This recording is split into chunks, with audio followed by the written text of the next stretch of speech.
Samajwadi party के अन्य संकल्प से बीजेपी में मचा कोहराम, बीजेपी आई हंसिए पर। सिख समुदाय का वोट खिसकने के पूरे आसार, सपा के इस वार की काट ढूंढने में बीजेपी थिंक टैंक पस्त।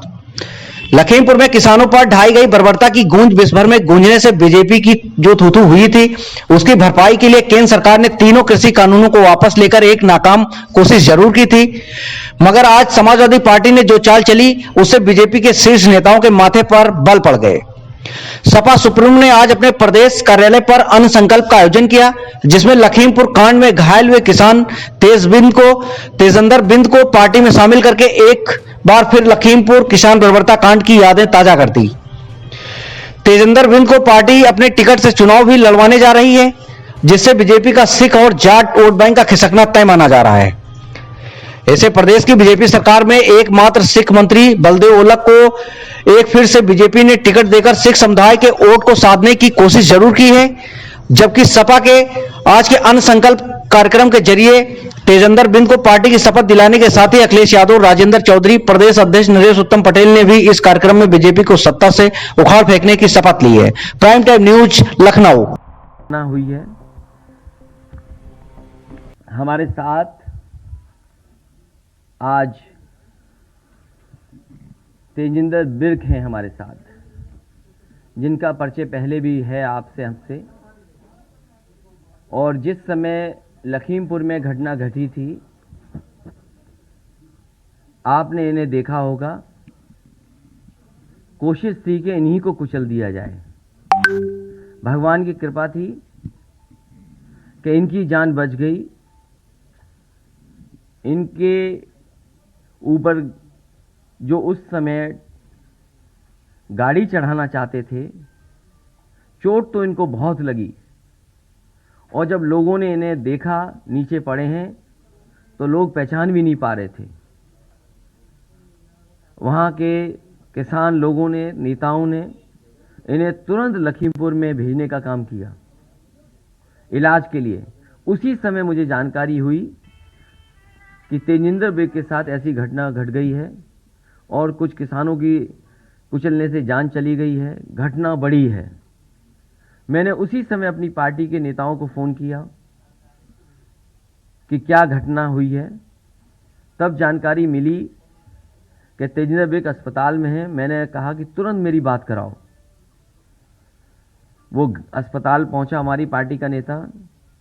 तेजिंदर बिर्क जी से उस समय बात हुई मेरी, और साथ ही साथ मेरी डॉक्टर से भी बात हुई जो तेजिंदर बिर्क को उस समय देख रहे थे। मैंने डॉक्टर से यही कहा कि अगर आप इलाज कर सकते हैं तो आप इलाज करिए, और अगर रेफ़र करना चाहते हैं, इनके परिवार के अगर लोग चाहते हैं रेफ़र कर दें और इलाज कहीं और हो जाए इनका, तो वो तुरंत करिए, जिससे इनकी जान बच जाए। सच्चाई ये है कि समय पर इलाज और वहाँ के नेता कार्यकर्ताओं ने जो इनकी मदद की, और सबसे बड़ी मदद की है भगवान ने, जो इन्हें बचा लिया। इन्होंने किसान की लड़ाई लड़ी, और मैं तमाम अपने किसान नेताओं को, किसानों को धन्यवाद देना चाहता हूं, जिन्होंने संघर्ष किया, जो अन्याय के खिलाफ लड़ते रहे, और किसानों ने आखिरकार सरकार को झुका ही दिया। 3 काले कानून आए थे, 3 काले कानून लाए गए थे। किसानों के ऊपर न जाने कैसे कानून लागू हो रहे थे। खेती बर्बाद हो जाती, जमीन छिन जाती, किसान मजदूर बन जाता, दूसरों के हाथ में पूरी की पूरी फसलों का, अनाज का कंट्रोल चला जाता, मार्केट पे छूट जाता हमारा किसान। किसान शहीद हुए, जान गई, आंदोलन किया, झूठे मुकदमे लगे, परवाह नहीं की, और उस आंदोलन को लगातार चलाते रहे। अंततः वोट के लिए भारतीय जनता पार्टी ने तीनों किसानों के काले कानून वापस लिए। जो लोग आतंकवादी कहते थे, जो लोग मवाली कहते थे, न जाने किन शब्दों से किसानों को अपमानित करते थे, आज वो कह रहे हैं कि किसानों के हित में वो 3 कानून वापस लिए। इसलिए समाजवादी पार्टी ने तय किया है कि हम अन्य संकल्प लेते हैं कि जिन्होंने किसान पर अत्याचार और अन्याय किया है उनको हराएंगे और हटाएंगे।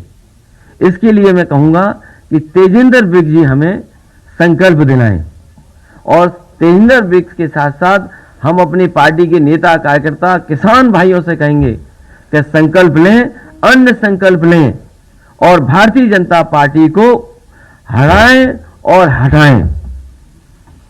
हाँ, खड़े हो।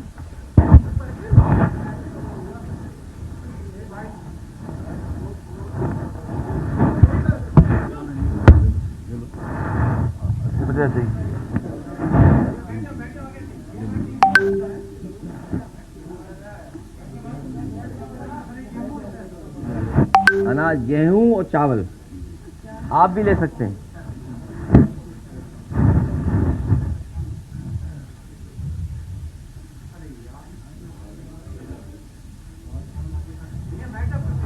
आगे छोड़ो।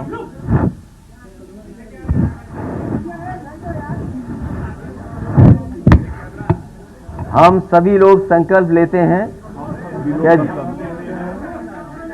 कि जिन्होंने किसानों पर अन्याय और अत्याचार किया उनको हराएंगे और हटाएंगे। ये हमारा अन्न संकल्प है। हराएंगे और हटाएंगे।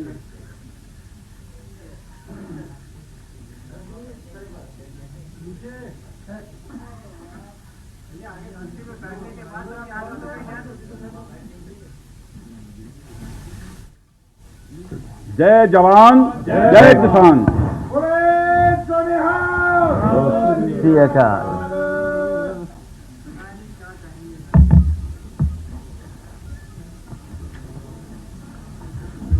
और इसके साथ साथ